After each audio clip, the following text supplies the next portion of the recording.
Well,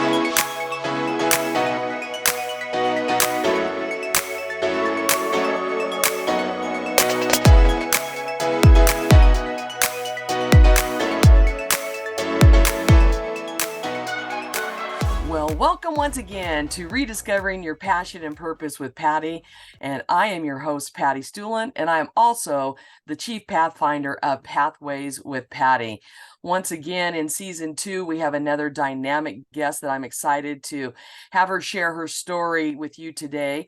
Her name is Sarah Sherman. She is a mother, grandmother, wife, and badass woman who knows that the world isn't always nice or easy. She has created the life she wants after many years of never feeling like enough and the constant need to be liked, which led her to ignore her personal needs. She has learned it is okay to slow down, not be busy all the time, remember how to play and have fun and laugh. A big part of her finding this level of contentment and peace is through the We're Here For You Comfort Kit project, which was developed after her own experience of leaving a sexual assault nurse examiner's room with nothing. Sarah, it is a pleasure to have you here today as my guest. How are you doing today? I'm great, Patty. I'm really glad to be here. Thank you so much. I'm excited that you could be here. I know when we met and talked last week, your story, I know, is not an isolated event. It happens every single day. You are very aware of that. And with your story, it is truly something that needs to be spotlighted. And because of the things that you are doing, because of what happened to you, of creating something much better for other victims, I admire everything that you're doing. And I'm excited for everyone to hear your story and be inspired by what it is that you are doing from the experiences that you've had. So why don't you go ahead and please share with our audience a little bit about you and your story? Okay. Well, my name is Sarah Sherman, and I live in New Brunswick, Canada. I didn't always live in New Brunswick, Canada. I spent most of my life on the West Coast, where I believe you are on the West Coast, but up in Yes. Canada. Mhm. And I moved here 13 years ago to start fresh, to leave behind the past and the negativity, and to give my kids a fresh start too. So, I grew up in Canada on a place called Vancouver Island Mhm. and in a small town. Well, it was considered small there, but where I live now, it would have been a big town because I've moved to such a smaller place. Anyways, I grew up there and I lived in a very strict kind of religious background. So not that religion is bad and I turn it down on people or anything. It's just that because it was so strict and so structured and so patriarchal, it didn't give me the ability to speak up or find a voice. Okay. And when things happened to me, I couldn't tell anybody. Mhm. So when I was abused as a child, I couldn't tell anybody because I'm 6 years old and I'm worried about what's going to happen when I go to heaven, right? Mhm. Like Right. so how am I going to manipulate the next 50, 60 years Right. when at 6, I can't figure it out. So the reason I add that to feel important is because it took away my trusting myself, Mhm. listening to my own personal voice and what is right and wrong. Um, I had wonderful parents, but they were very strict in their belief system. Right. So as I grew older and I was unable to speak out and to let people know, that I was being bullied or hurt, and nobody stood up and helped me when it happened. Bus drivers, Mhm. teachers, nobody did anything. And Mm. what it does is a young woman who's developing, anyways, and you have church telling you, cover yourself up, don't do this, don't do that. And then you have school telling you, all these negative things. And you're in between going, there's nothing Right. that I can do right. I don't have any value. Nobody sees me as important. So Low it really, self-esteem is what's developing out of all of that. absolutely, no to low self-esteem, eating disorders because you're just trying to cover yourself up, right? All Mhm. of those things that happen. And detrimental relationships. And so as you get older, and then I grew up and I left home as soon as I could, just to get away. Not because my Mm-hmm. parents were bad. I have to keep saying that. It's just that I needed to find a life. And so then there was the struggle between thinking that I'm a bad person because I'm doing things that are against my church, but they're Mm, really just normal teenage kind of things, right? But right. in my head and in my soul, these are life altering things. Right. And then being unable to, well, it was the 80s, people didn't listen to people like now. It's still not perfect, but it's sure a lot better than it was. Mm-hmm. Mm-hmm. I simply was, I wouldn't tell anybody when things happened because what were you wearing? How much did you drink? Who were you with? So What you did you already say? being made out to be the victim Yeah. before anything else. Yes. Yeah, and the one at fault, right? Instead of Right. You were to instead, blame. yeah, I'm to blame because I was there. So all of those things kind of came down, and then when I was 20, I met a man who was 28, and ended up being in a relationship with him for 18 years, and Mm-hmm. it was a very negative relationship. It was an abusive relationship, but it doesn't start out right away, right? Like Right. anybody who they think, why don't women leave? Why don't girls leave? Why don't you protect yourself, right? Um, it doesn't start out that way. It starts out that they're loving, they're flattering, you're beautiful, for it to be told for the first time that you're beautiful and that you're sexy and that, Mm-hmm. everything.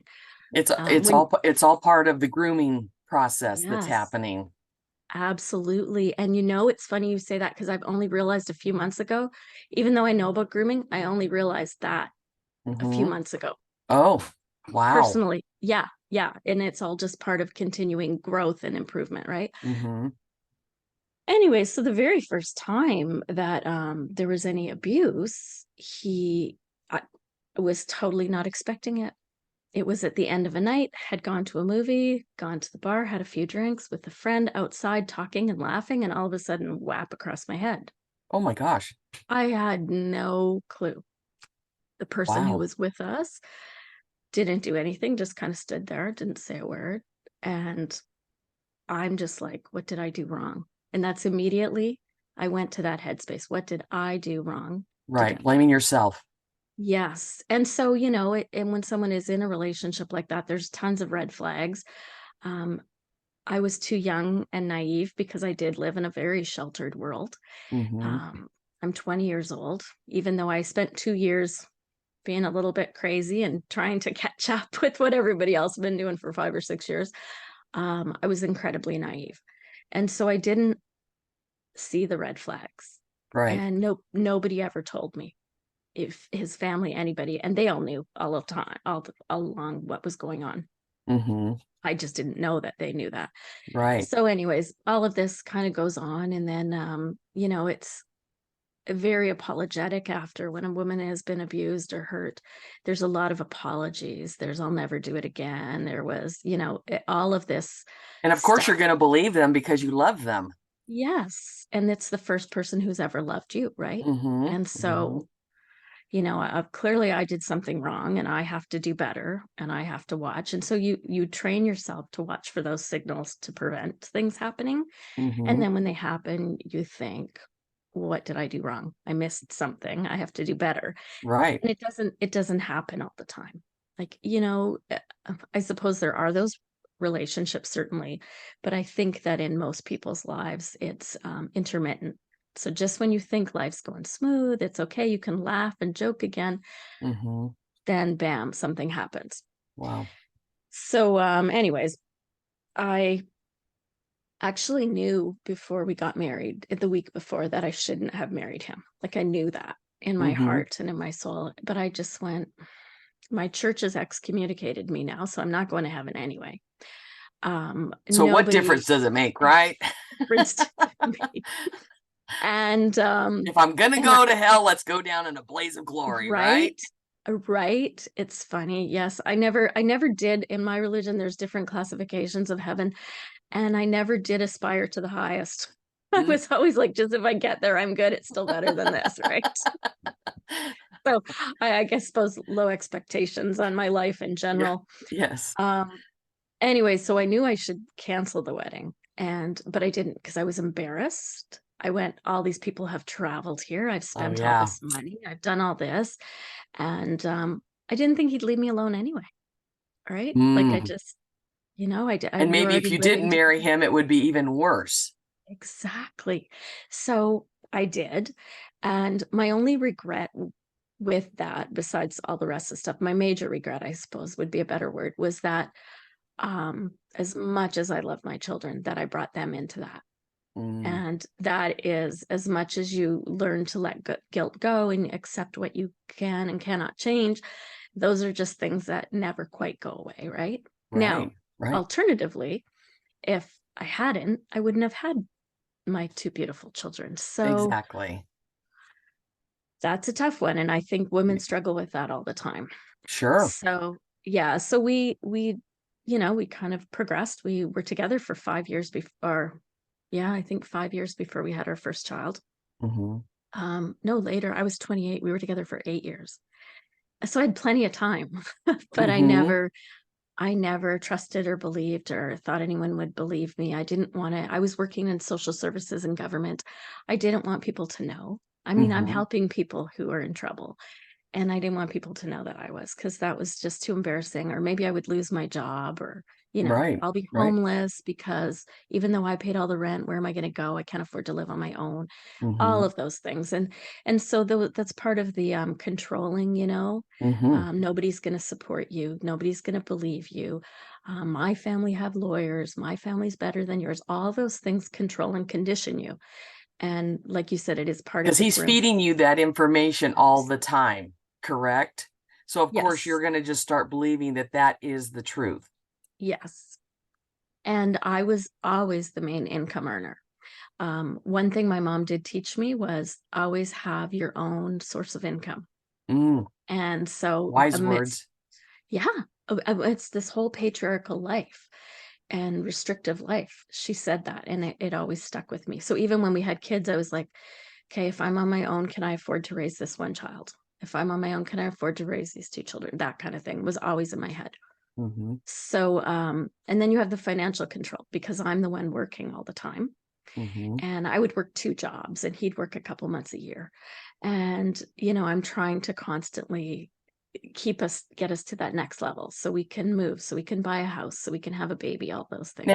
Now, real quick, during all of Yeah. this, did you ever suspect or think that he was doing any kind of abusive things to your children? No. And I know that that's really weird, but I really don't.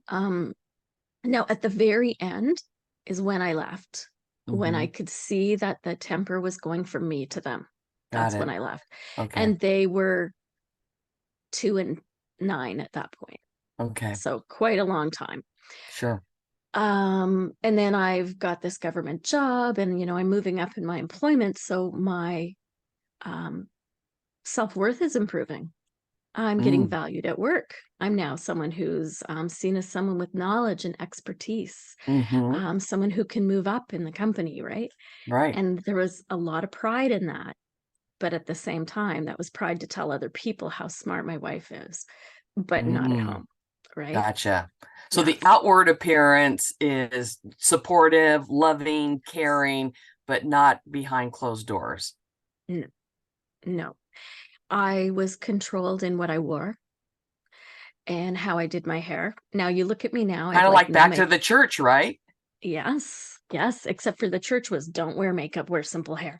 His was like makeup and big hair. And if my hair wasn't big enough, there was more hairspray. It was the 80s, the hair. Hmm. But you Hmm. don't always want to do that, right? No, Sometimes you're no, like, I no. don't feel like doing that today. So just every single aspect of your life, what I wore, if it wasn't sexy enough, I had to change. If it was too sexy, I had to change. Oh my If it was gosh. too plain, I looked like an old grandma.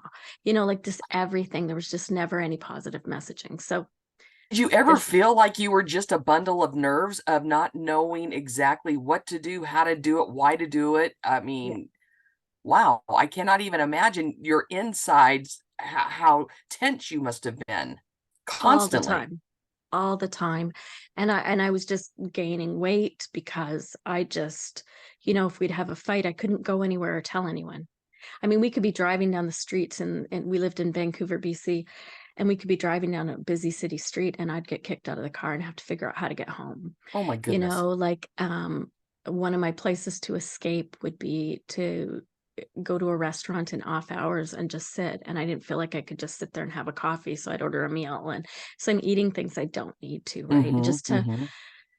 fill That's your time and comfort. space and That's your comfort. love you're getting. Yes. And then people won't look at me either because, well, you're supposed to be eating in a restaurant. If I was just sitting there, we didn't have cell phones, right? Mm-hmm. Like if I'm just Mm-hmm. sitting there. So I would do all these things to escape. Um, so yeah, that just kind of went on for a very long time. We moved a few times.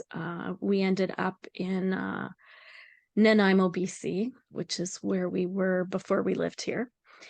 And at this point, um, I've accepted. I always thought, after 5 years, I'd get pregnant with the second baby because I knew I couldn't afford two kids in daycare Mm-hmm. and I had to work. So I figure, okay, that one will start kindergarten and I can have the next one. Mm-hmm. And then he didn't want to have more kids, which was sad to me for a long time. But then I accepted it and I went, actually, this is okay. This is Mm-hmm. okay if we just have one because whether we're together or not, I can take care of her. Right. And if we are together and we have the funds, my child can have opportunities they wouldn't have had, that sort of Mm-hmm. thing. But then one day it was just, yeah, I want to have a baby. I'm like, okay. Wow. And I didn't really get to say no. Excuse me. And I wouldn't want to because I love my child and I love being pregnant and everything. Um, but I just knew it wasn't a good time. But I did it Mm-hmm. anyway. Mm-hmm. And that's hard to say because sometimes my child will listen to these things and it's hard for them, but they understand more now. I mean, took me a long time to talk about this stuff because I had to wait for them to be where they could be accepting of what I have to say of my own truth, right? Without it Well, and in hurting a them. sense, you've been brainwashed, and you're also probably believing if he wants to have another child, then this is a good thing. This is going to be Yeah. positive for the two of you. You're wanting to believe it's going to be a good thing. Yeah. I mean, I was supposed to have 8 to 10 kids, right? If I stayed at church. So two would be good. Um, so I did. And and it seemed like things were okay for a while we were trying, and it was one of those smooth times. And our oldest was in, I don't know, grade 1, I guess, and doing okay, struggling, but doing okay. And then in the spring, I found out I was pregnant. And I didn't really believe it. I actually took 4 home tests and went to the doctor before I Oh, would wow. believe that I was pregnant. Oh. Because I'm like, hmm, I don't feel the same as I did before. I guess I don't know. Mm-hmm. Anyways, I came home and I told him, and he was all happy and not crying and everything. And then I thought things were okay. There were still rough spots and things that were being hidden from me that made life stressful. And like, because he was home most of the time with our other child, he would hide bills from me, phone bills Mm. specifically, because Oh. again, yeah. So, Mm-hmm. of course, then we didn't have cell phones with unlimited minutes. We didn't have phones with, where not every call was showing up on there. So this was all being hidden from me. And we had $1,000 phone bills, and I couldn't understand why. And clearly I was just ignoring a lot too because it was felt Yes. safer. But Yes. And you didn't want to yeah, rock the boat. didn't want to rock. So when I was I guess it was just before my 35th birthday. Because I was at that magical, you're 34 and safe pregnant, you're 35 now, you have to have all these tests pregnant, like that kind of Mm-hmm. all of a sudden mood Right. change. Yes. So say this is just my puppy saying hi. Love. He's comforting me. Um, so just before my 35th birthday, he told me that he was in love with another woman. Of course. And I'm 4 or 5 months pregnant, I can't remember. Oh my gosh. And not in the greatest mental health anyway. And I just And I cringed thinking that I said this, but I said, do you know about that saying, if you love something, let it free, and if it comes back, it's yours. Mm-hmm. So I said that, and I cringed that I said that, because really I just wanted him to go. Right. But in his narcissistic brain, I wasn't fighting for him. Oh, I so was that probably supposed to upset him. yes. And I often wonder, and I don't wonder this in the could I have really changed things, but I do wonder, like if I had fought for him like he wanted, tried Mm-hmm. reverse psychology, whatever, Mm-hmm. maybe that would have made a difference. I don't really think it would have in the long run, but Right.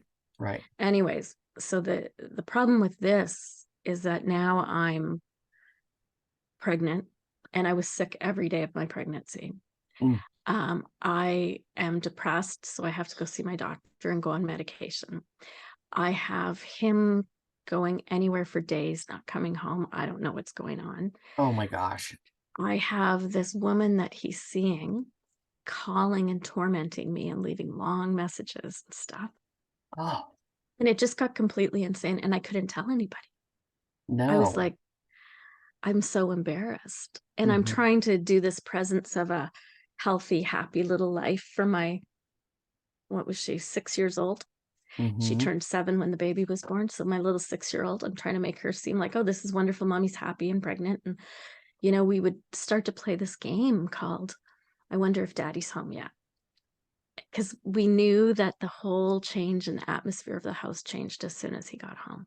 Mm-hmm. And I didn't even realize we were doing it till later. I was trying to do it to keep her up, but I realized it was probably not a great tool Right. for her or for me. Right. So, anyways, things got considerably worse, and turned out I got a call from him one day that I needed to go see a doctor. And I'm like, why? Yeah, I apparently had a sexually transmitted disease. And now you'd say, why are you still sleeping with him? It wasn't by choice. It Mm. wasn't by choice. He wouldn't leave.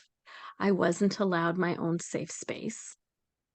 Even to this day, when I roll over and sleep, like I pull the blankets around me. Oh my Just, gosh. yeah, Mm-hmm. it's just still there.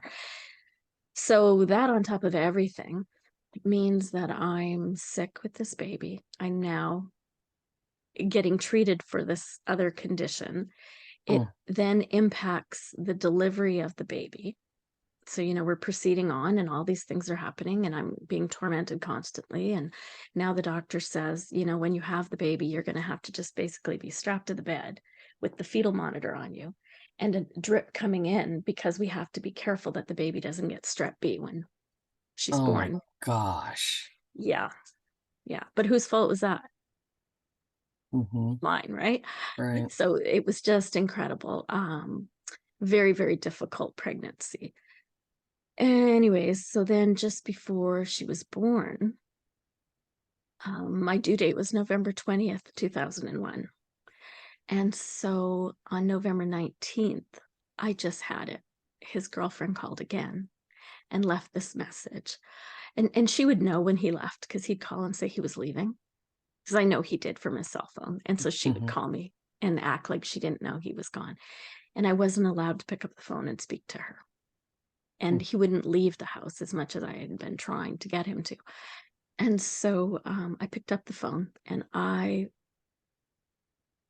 not ashamed of what I said, but of how I said some of the things that I said, because I was at the end of my rope, right? Mm-hmm. I'd been going through 16 years, 15, 16 years of this at this point. Mm-hmm. And I'm due to have a baby any second. And this woman is calling to taunt me.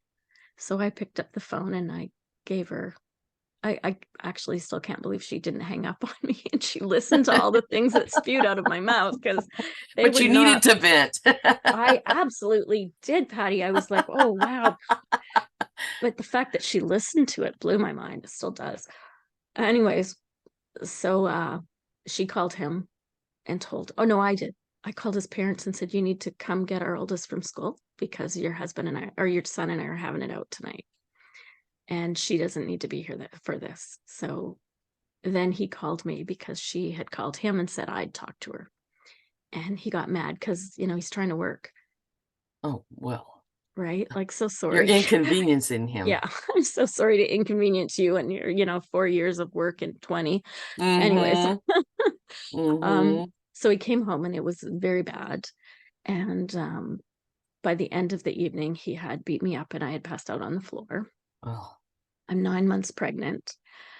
And I just kind of eventually slithered into the bedroom. And then in the morning, I went into labor. Surprise, right? mm. So I go into labor and he wasn't going to drive me to the hospital. Oh. And he's like, we're 5 minutes from it. He wouldn't drive me. He's trying to sleep. I'm like, yeah, okay. And who So wanted I this baby? exactly. So I called a cab and then he got mad at me for calling a cab because if he didn't drive me, people would know, right? Exactly. That'd So make him look bad.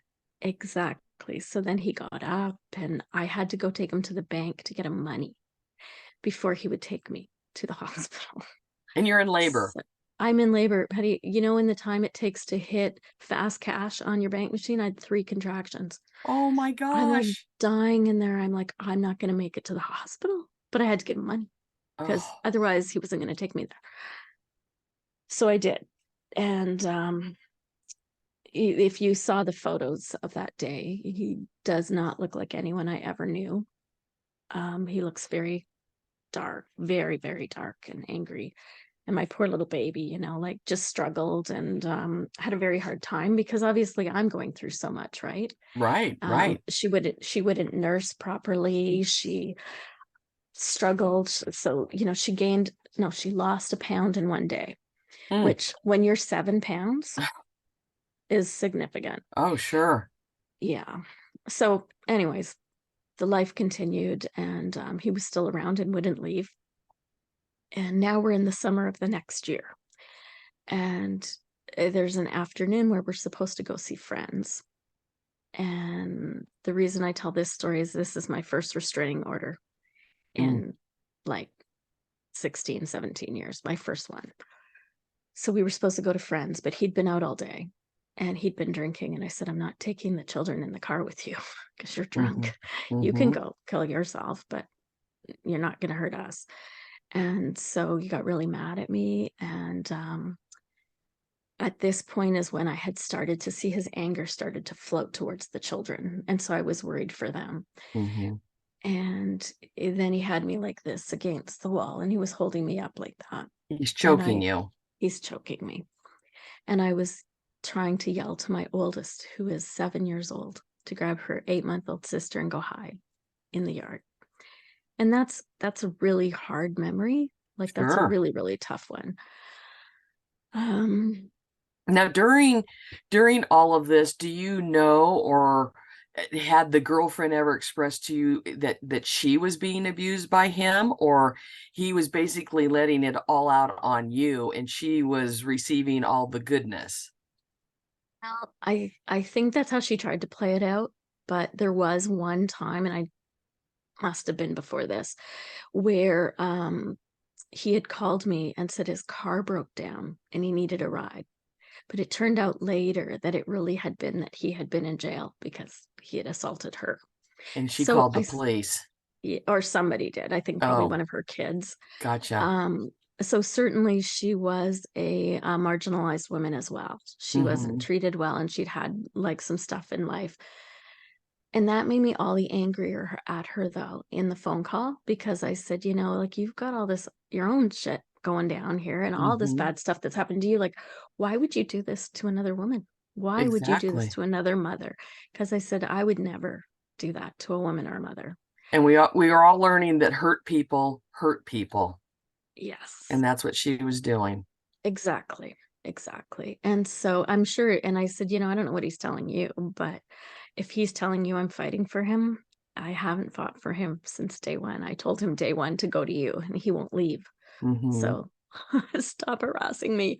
Wow. Anyways, the So you don't want to day go with him in the car no. or the children. So at that point, I finally, after, there was a little stuff going on there and battering and stuff, I finally convinced him that we would go, but I would take my car. Mm, The kids and I will go in my car. We'll all still go. I'll act like nothing happened. I won't look like I was crying. I'll it's summer, but I'll put on something that covers my neck, like so if mm, anything shows up, whatever. So I mm-hmm, did all that, got the kids in the car and left. And he was following us to see where I really went, but I managed to lose him. And I went to the police station mm, and filed my first restraining order. mm-hmm, And that was really, really hard because I did work in government in social services. And I had to tell them that I needed a couple days off work. I took my children to my parents in another city to leave them. I had my dad come back and change the locks on the house, all while I knew he was incarcerated because they kept him overnight. They found mm, him and they kept him overnight. okay. And the first thing he did when he got out was come to the house. The exact thing you're not allowed to do. And Mm-hmm, my dad was there. And I think my dad scared him. My dad was a big guy. And then we called the police and they came and took him again, but they didn't take him back to jail. They mm, just took him away. And so, after several months, this was in August, and over the next several months, I started divorce proceedings, and I was seeing lawyers, and I'm paying for all the stuff I don't have money for, but I'm doing it anyways because I know that this is it. He hurt me in front of the kids, and that was new. and And I was eventually, I'm sure somewhere inside you, he's going to kill you. Yeah, and that was always from day one. From my first Mother's Day, I was told, I will kill you if you leave me. Wow. And if you try to leave me, I'm keeping the baby. You won't get to keep her. And of course, I'm not going to leave my baby, right? Right? Who would do that? I couldn't do Exactly. it. So there was, what was there? When they have supervised visitation. So his parents were supposed to come get the children, take them to their house where he could visit, and then bring them home at the end of the day. He'd have them for 8 hours, but at his parents' house. Mm-hmm, Well, the children come home and they're sunburned, and my baby was this fair white little redheaded thing. His parents had left them in a park all day because they didn't want him around with the kids. well, it No sounds like they're not blankets, any better than their lots of son. things. Not a lot. No, no, I was really upset.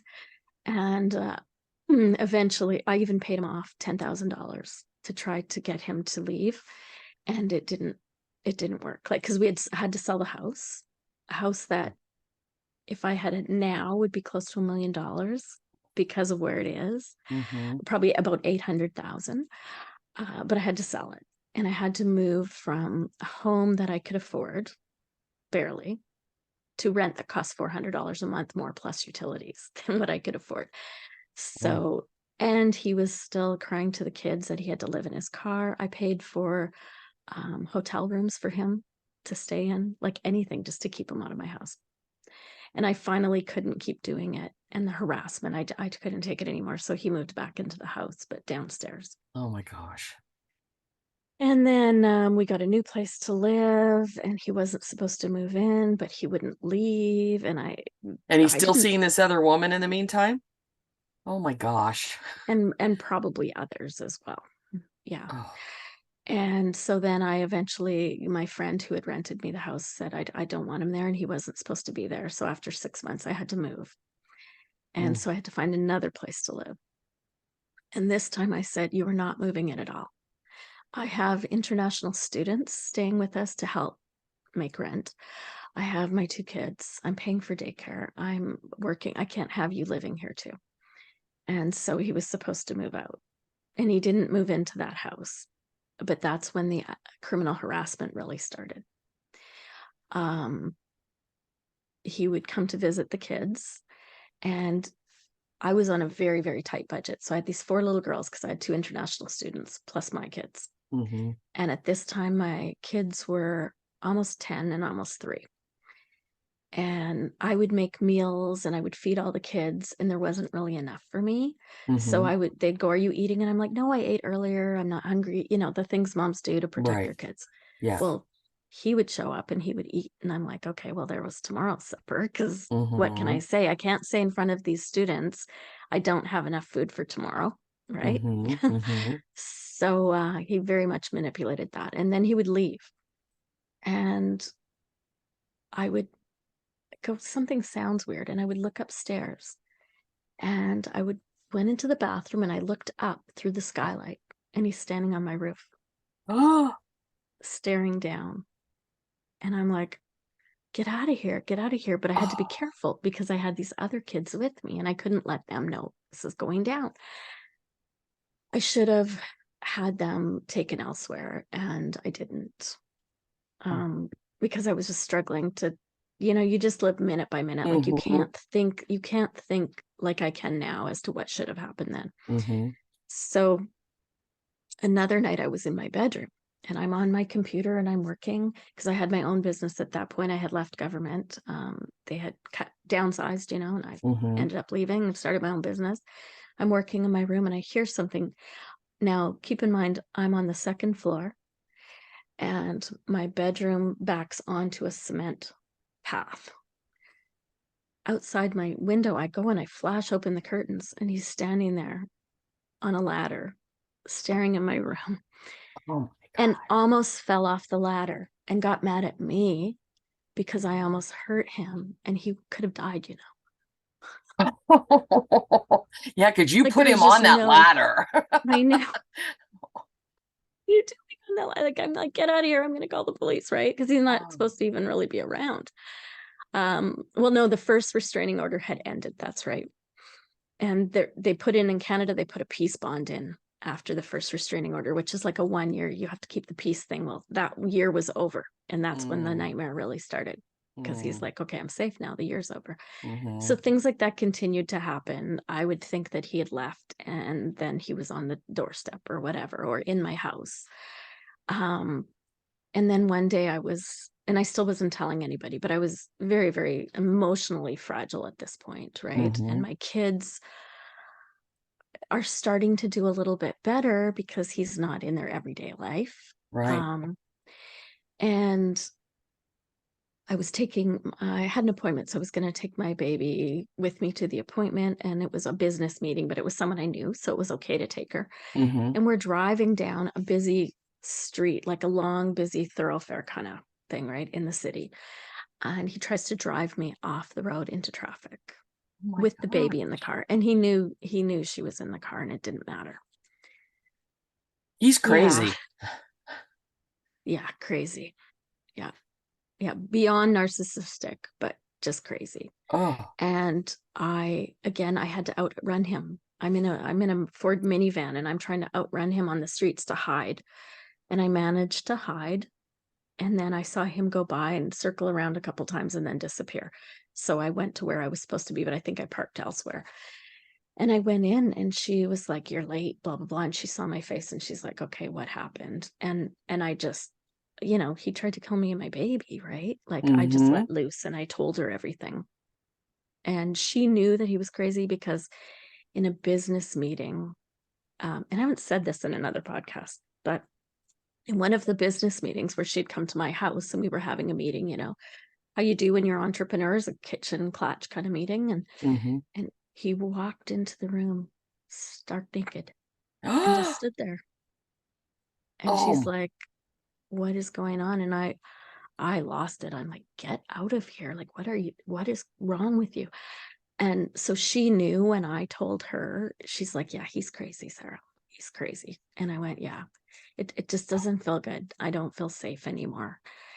And I say anymore, like I had been safe for so long, right? Yeah, yeah, exactly. But that's what you So had convinced yourself of.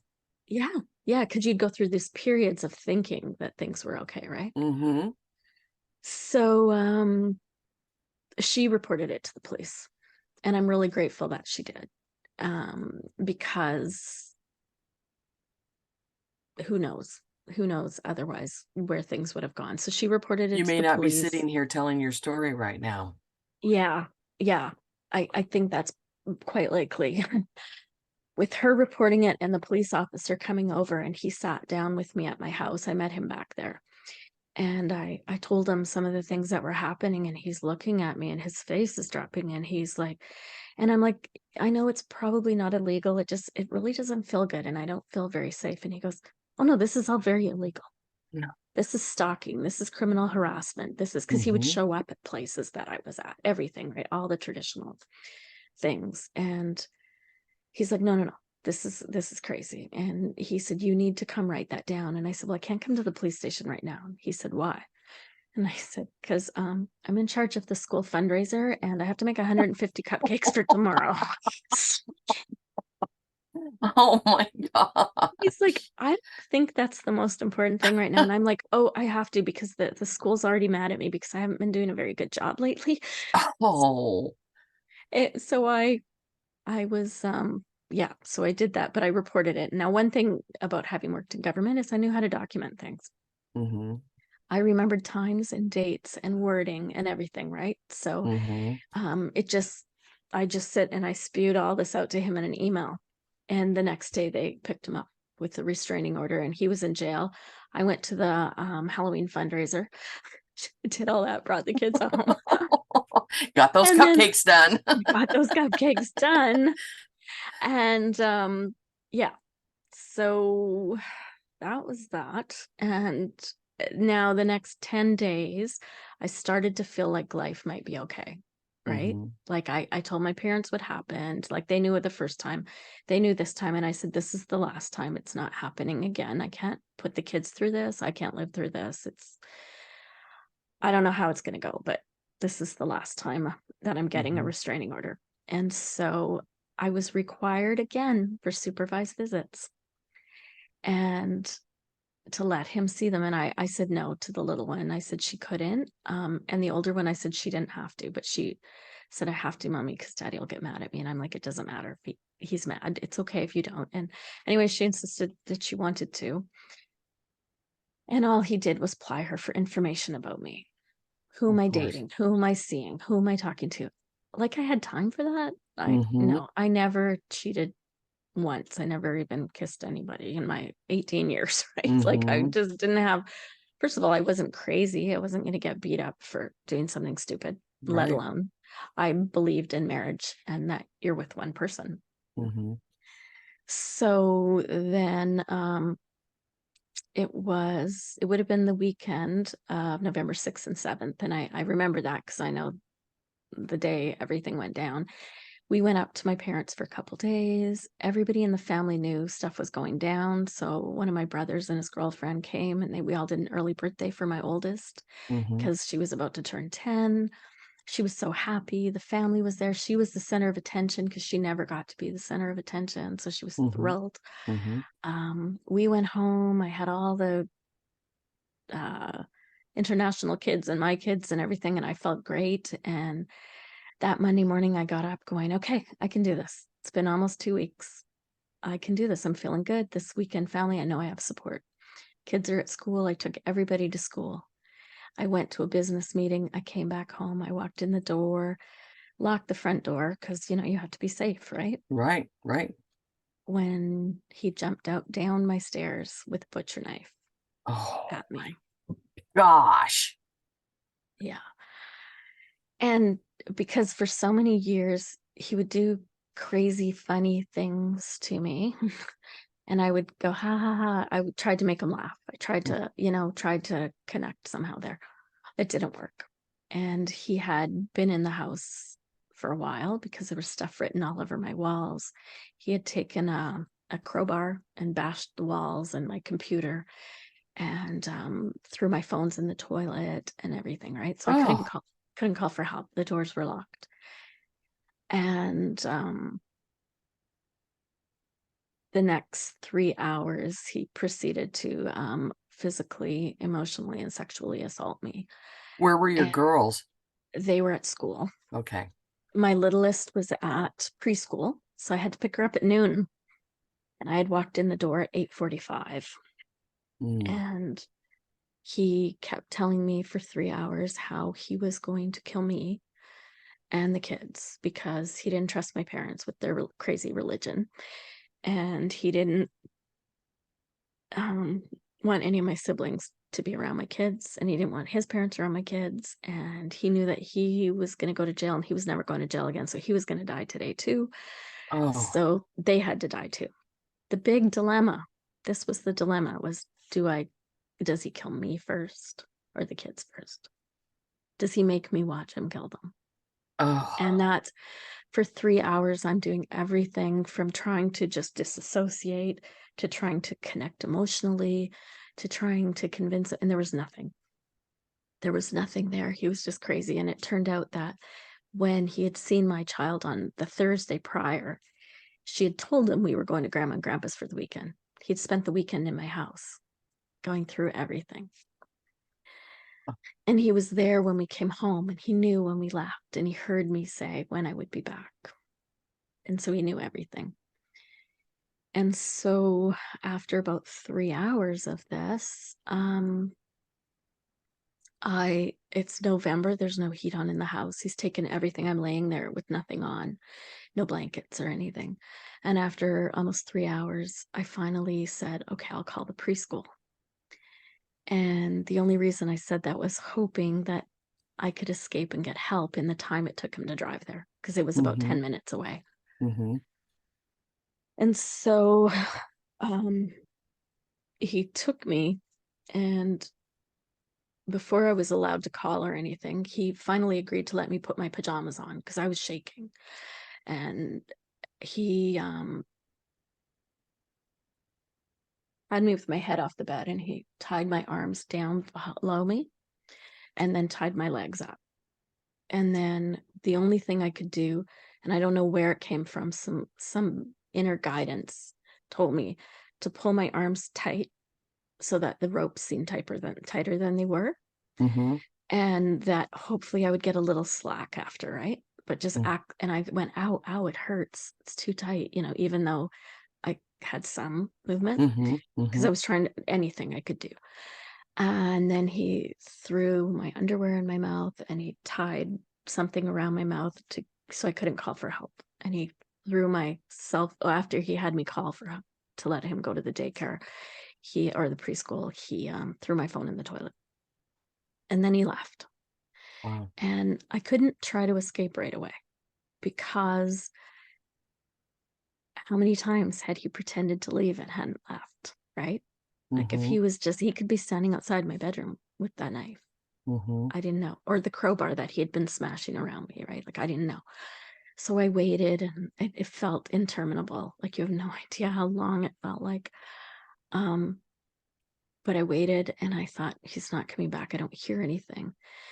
So I managed to unloosen one and then get the other one, untie my feet, and run out the back door because I was afraid to run out the front because he might be standing there waiting.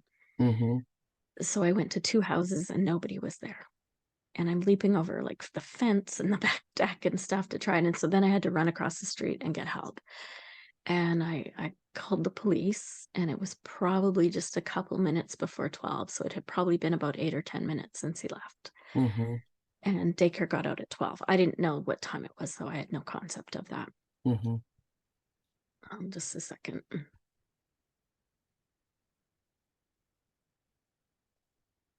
So I called the police, and they were asking me, like what happened. And I'm like, I don't have time to talk to you. You just have to know he stole my van. He's going to abduct my baby. He's going to this daycare.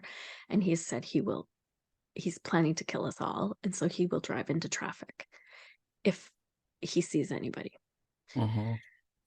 So, like police cars came to help me and stuff. They put me in a police car. I sat for an hour outside my house in a police car. I see all these police, and I don't know what's happening. Nobody's telling me anything. Mm-hmm. And I'm like knocking on the window, like, you've got to tell me what's going on.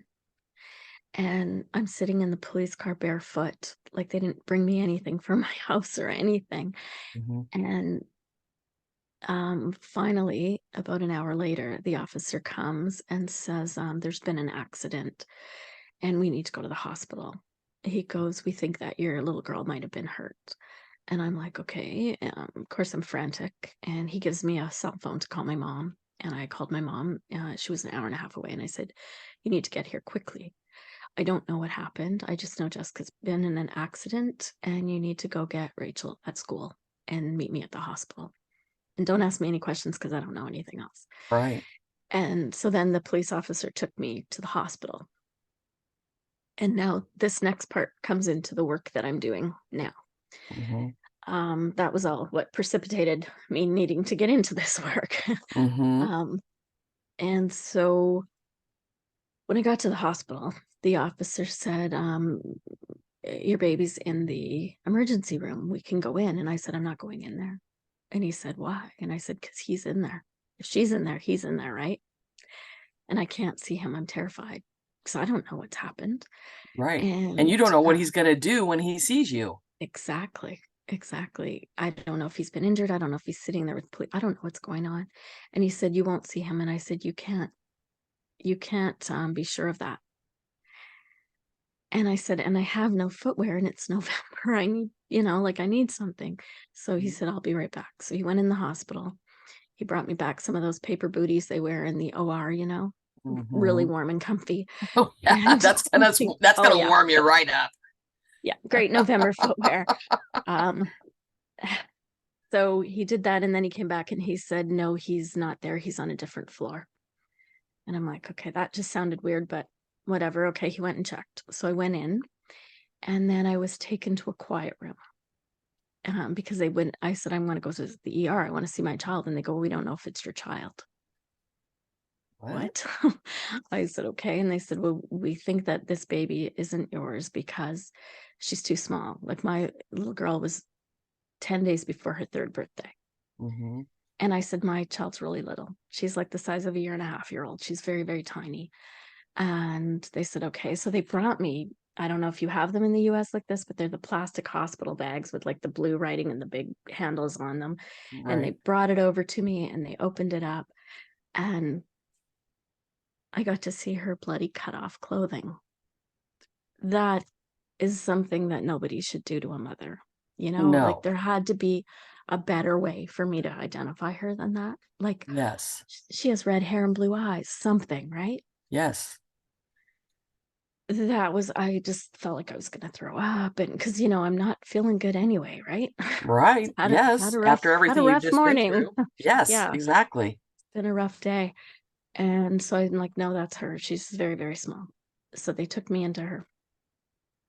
And I walked into the ER, and to the left of me, I saw a child naked on a stretcher, surrounded by doctors, and the child was blue. And I'm like, okay, that's not my child because they're too big. But it stood out to me. I knew there was a reason it mattered. And I Mm-hmm. learned later why. I'll tell you that in a moment. So they took me over to her, and the police officer was next to me. And I'm like trying to stand there because I just feel like I'm going to pass out. Mm-hmm. And the doctor said she was going to by air ambulance to Vancouver. And did I want to go with her? And of course I did. Right. Right. This is your But I child. said, yeah, I said, but I can't. I said, I'm not well. I don't want to take away from anyone's attention because she was in very bad shape. And I have another child here who's going to need to see me.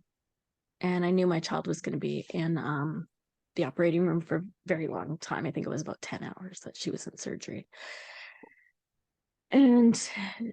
But I knew she was going to be okay because she looked up at me. She's laying there in very bad shape, and she's got the neck collar on, and the doctors around her and tubes. And she looks at me, and her big blue eyes go, Mommy, it hurts. And I just went, oh, she's going to be okay because she knows who Mm-hmm. I am and she can Mm-hmm. feel pain. And I don't want her to feel pain, but it's good that she can, right? Right. Right. So I'm like, I know, baby. I know you're going to be okay. The doctor's going to fix you all up and you're going to be okay. And Mommy's going to be there. And just those little tears coming out of her. She, it took all her strength, I think, to say that, right? Sure. Sure. And so they flew her to Vancouver. And I went into the room with the sexual assault nurse examiner because I knew that I had to get all the evidence because he's going to jail. He's not coming back. I'm never going to see him again if I don't have to. Mm-hmm. So at that point, my mom and my oldest were there. So I saw them in the hallway and comforted my oldest. And I just said, she's like, what happened? And I'm like, I'm not really sure. Just, Jessica's been in an accident and the doctor's just going to take her to Vancouver and fix her all up. And we're going to go see her. And she's like, okay. And she goes, I want to be with you. And I'm like, well, you can really soon, but you have to sit here with grandma because I have to go with these nurses. And a sexual assault exam can take 3 to 6 hours to do. Mm-hmm. Mine was about 3. I think it would have been longer, but I later learned out why it wasn't. So I will Okay. again explain that. It's Mm-hmm. a long story. Sorry. No. And so we did that. And then I was surprised because when I first walked in the hospital, I saw all these people I knew. And I couldn't understand why I saw them all. Why I knew them all. But that's because everybody knew and I didn't. Like it had been on police scanners and the radio already, right? And I didn't know what was going on. They knew more than me, as little as we all knew. So I had the exam, and that's really, really tough because you go in the room and you can't leave. The door's locked and nobody can enter or exit during that time period. Mm. You can't go to the bathroom before you have an exam. You can't drink or eat anything because they can't lose any evidence. And so I was fortunate enough to have a victim services worker with me. Mm-hmm. And she sat with me through it. And the nurse was great. She told me everything she was doing. She was very gentle. There's nothing wrong with what she did. She did a great job.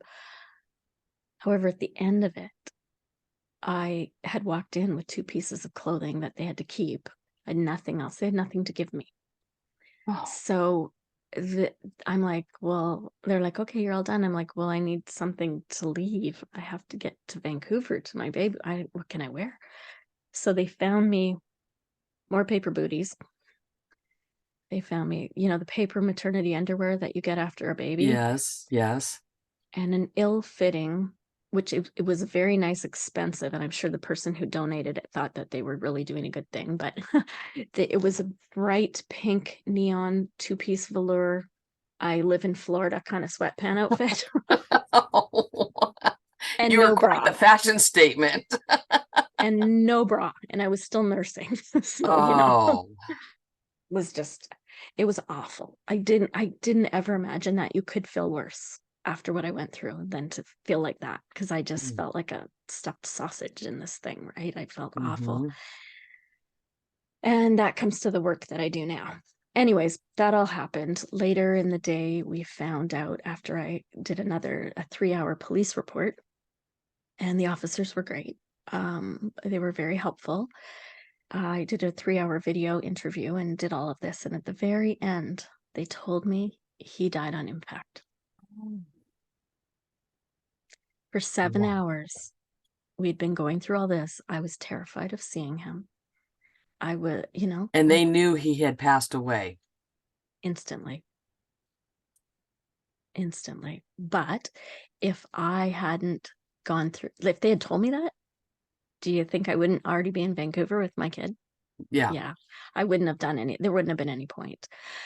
So I get from a legal aspect why they did, because what I haven't mentioned yet is about the little boy that I saw when I walked in, or the child. Mm-hmm. My husband at the time had driven, see, the police had found him at the daycare or the preschool.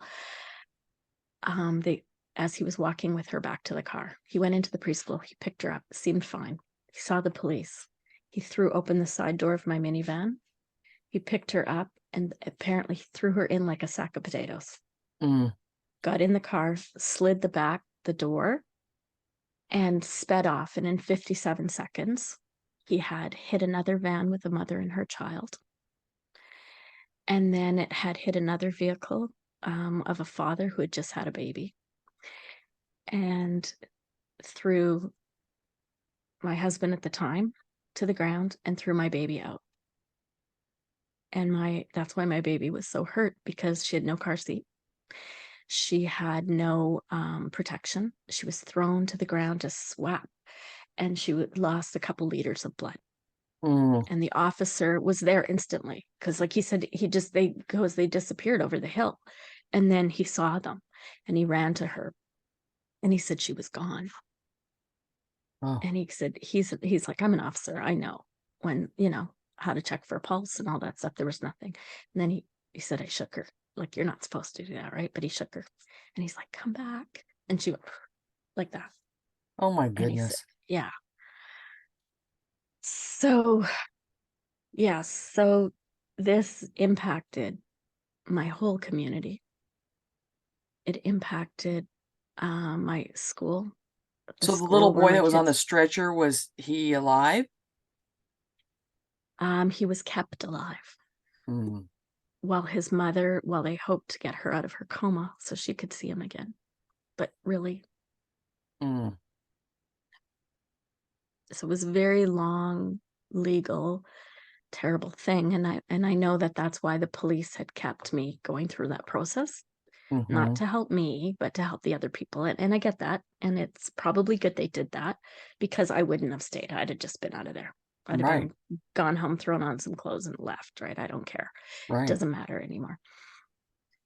So yeah, that's kind of like the long, short story of my situation. And basically, out of all of that, I realized that I never loved myself. I never felt I had value or importance. I kind of probably almost felt like it was inevitable or I deserved it. I never,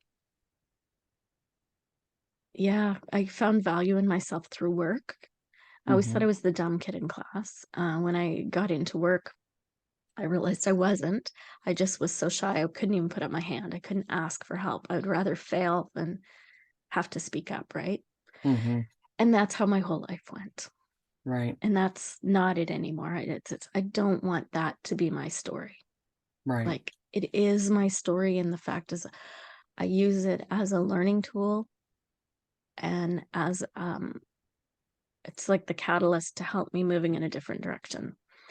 And so now I've taken that, and it took a long time because I had to wait for my kids to get old enough and for all of us to heal enough and for my PTSD to only flare up occasionally, Oh, that kind of yes, stuff, yes. to where I could be a helper person again and I could do things for other people. And that's what I do now. So, as it was mentioned in the introduction, because of especially what happened to you in the hospital during those 3 hours, you have created the You Comfort Kit project. So, could you please tell everyone what it is you are now doing so others don't have to go through the same thing that you went through? Sure. 2 years ago, I decided I kind of took my life back, got my health in order and figured out, who I was, and my kids were all good. And so I decided it was time to give back. And it was coming up to Giving Tuesday in December of 2021. And I thought, how about comfort kits and stuff like that for people who are assaulted at the hospital? I just figured there must, it's like almost 20 years later, there must be Mm-hmm. something in place. I'll just add to it. Thinking it would be Mm-hmm. a one time, make me feel better kind of thing. Mm-hmm. I was giving back in some way. And it turned out nothing existed like that. Nothing existed still to help Even people. after all that time, nothing. No. Even we moved across the country, like tons of things, and it just hasn't improved in that respect. The nurses are wonderful. They've been great. I've been working with them, but they're like, yeah, we don't have the tools to help our patients. And everybody knows the healthcare system is pulled enough as it is. So those extra niceties aren't a It's not a priority. priority. Yeah. No. And so I said, well, how about if we did comfort kits? And so I connected, sorry, my nose is itchy. I Yeah. connected with all of these people in different areas because I live quite rural, trying to figure out if something was in place and there was anybody around. And there wasn't anything in place. So as a result of that, I have started the Comfort Kit project. We're here for you. And my current husband actually helped me come up with that name. And I'm like, yeah, that's good. I like that. Like we're here for you. That's it. Mm-hmm. Just to help you right now. It's not about anybody else. And so what we do is we provide people with like a Ziploc bag, and it's full of toiletries and comfort kits and resources, pens, papers, sanitary napkins, anything you might need following an assault, right? To kind of get It's yourself all the together. things you wish you would have had. Yes. And clothing, and only new clothing. For a couple of reasons. Initially, we were accepting good used clothing, but then it was, COVID. So we're like, you know what, just to make people comfortable, we're only going to take new clothing, Mm-hmm. and we leave the tags on it so people know that it's new. So they don't Mm-hmm. feel like just a cast off. Right. And those are all bagged and tagged, and then people can find things that suit them.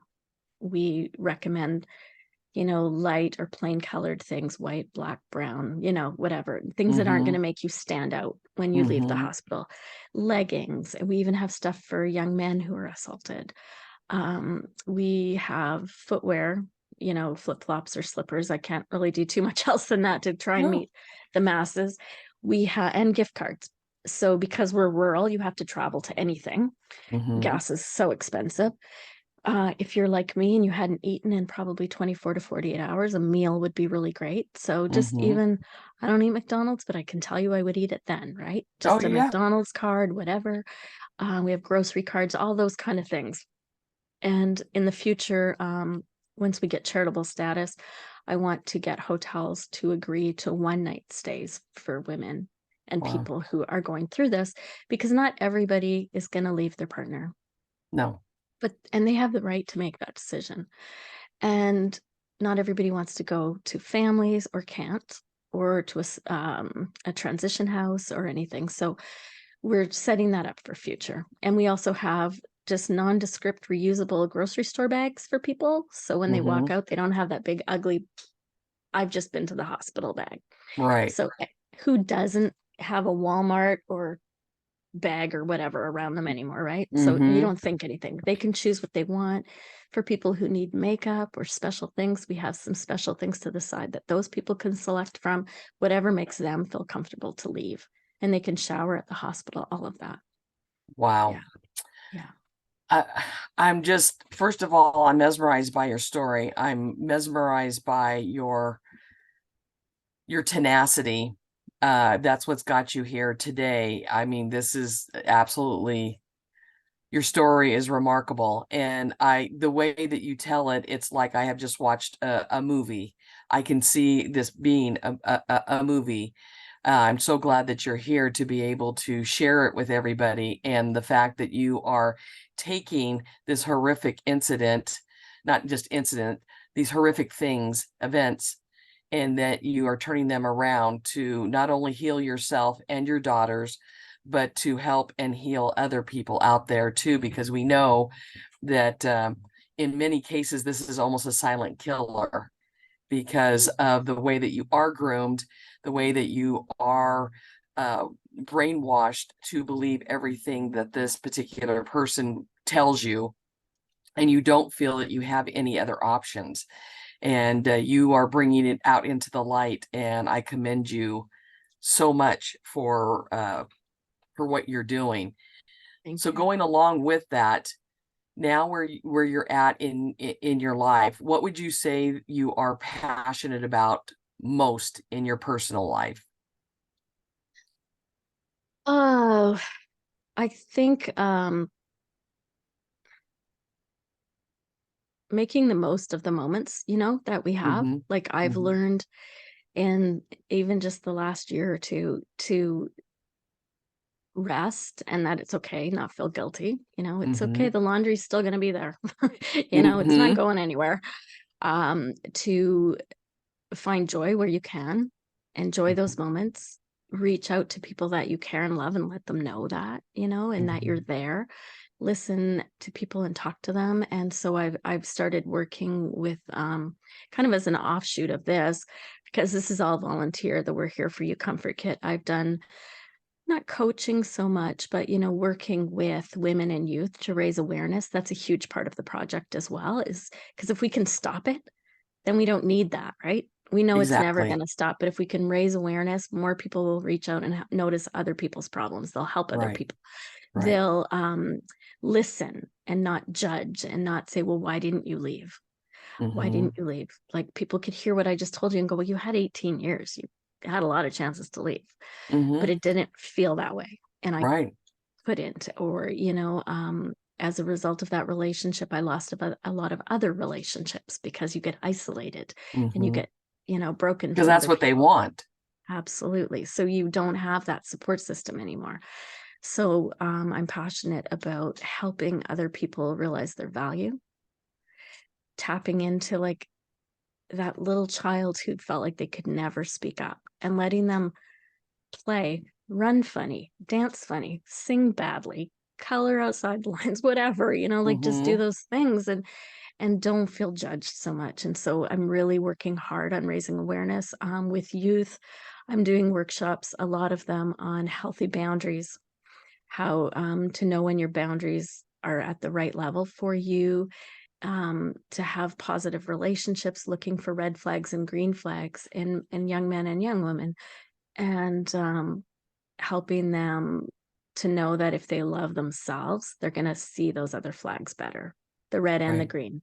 And Right. I probably had some green flags I didn't see because I Mm-hmm. didn't like myself. So I just went to the red flags, right? So I'm really, Right. really passionate about doing that. And yeah, I just really want everybody to we all are valuable. We all matter. Like in Canada, we only have 40 million people compared to the US, but every 6 days, a woman is murdered. 1 in 4 women have been sexually assaulted or abused. Mm. Like this That's too statistics are high. staggering. It is. And so when I sit in a room and I say that, we know that there's at least a couple of us, right? Right. So I Right. just want people to learn that you can talk, you can get help, you can improve, and it might take 20 years, Mm-hmm. but you get there. You get there as Mm-hmm. long as you're still on that trajectory forward. Because I'll tell you, the first couple of years, I didn't really care if I lived or died, and if my kids hadn't been there, I wouldn't have made it. They Right. were the only thing that, if all, They definitely saved your life in many ways.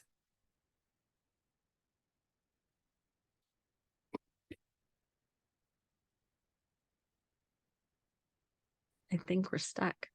Did we get stuck? Okay, I stopped it just for a second. Yeah, we got froze there. I'm going to start us back up again.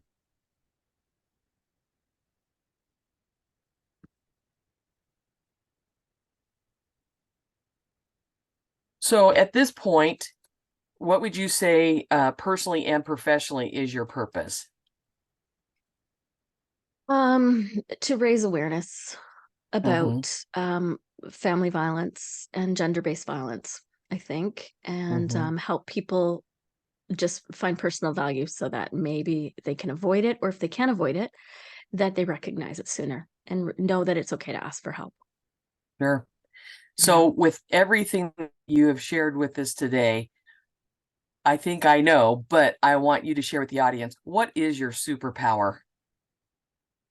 Is my superpower? I don't know. What would you say it is?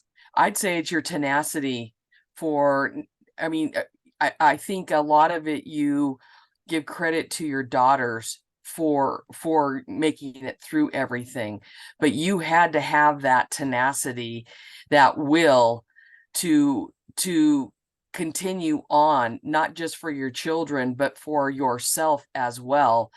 um, and I think that that is a true superpower, because without that tenacity, you wouldn't be sharing your story with us today. Sounds good to me. It's hard to say like what is your superpower.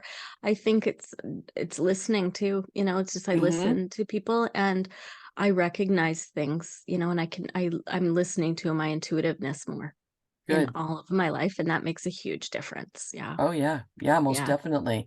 So how Yeah. would you say that you are living your best life, or like I like to say, living your best dash?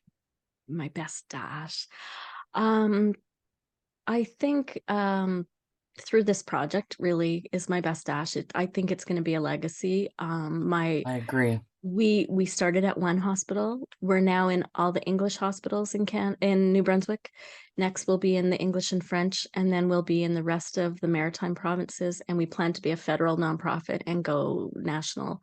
I think Wow. every hospital in Canada needs to have this system. We just bring it in, they can hand it out. That's it. There's no restrictions, no requirements.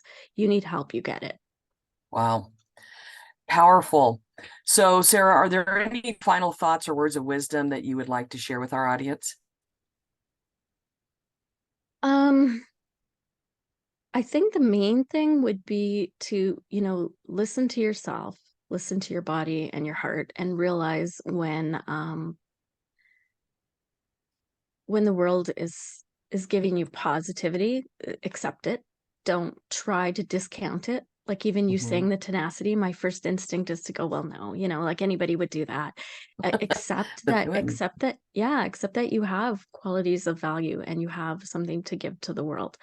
And that it might take a really long time to get there, and you're going to have fallbacks because I still get them.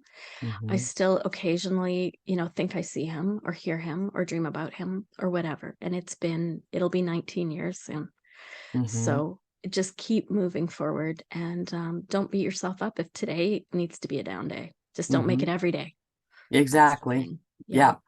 Well, thank you so much, Sarah, for being my guest today. I mean, your story, it is powerful on many levels, and I'm just so grateful for you to be here with us and sharing your story, because I know globally it is going to touch a lot of people's lives, whether they themselves have been a victim, are a victim, or know someone who is a victim.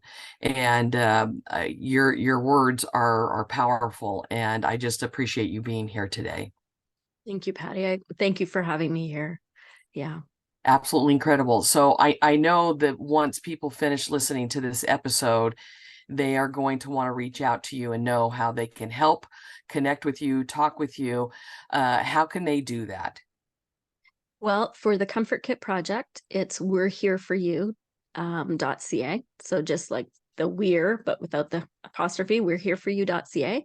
That tells you how to do donations and everything else. And if it's something that you want to start in your community, if it's in Canada, I'd like to stick it all under one umbrella so that we're not Mm-hmm. all replicating everything. If it's in the US, I'm happy to walk you through it, or another country. And if it's regarding how to change your personal story, that's what I do in my private work with people. youarenotyourstory.info, Mm, because this is my story, but I'm not that.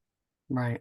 So, It I've doesn't moved on define from that. you. It does no, and that's my tagline: trauma doesn't define you.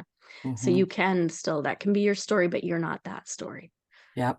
Yeah. And for those of you listening or watching on YouTube, keep in mind that in the description for this episode, right below the description, it gives Sarah's links that you can go to. So immediately when you finish watching or listening to this episode, go to the description and look for her link and tap on it, because you will be able to get direct access to Sarah and find out either how you can help her in her cause, or get some help from her and some more information about what you need to be able to help yourself or help someone that you love.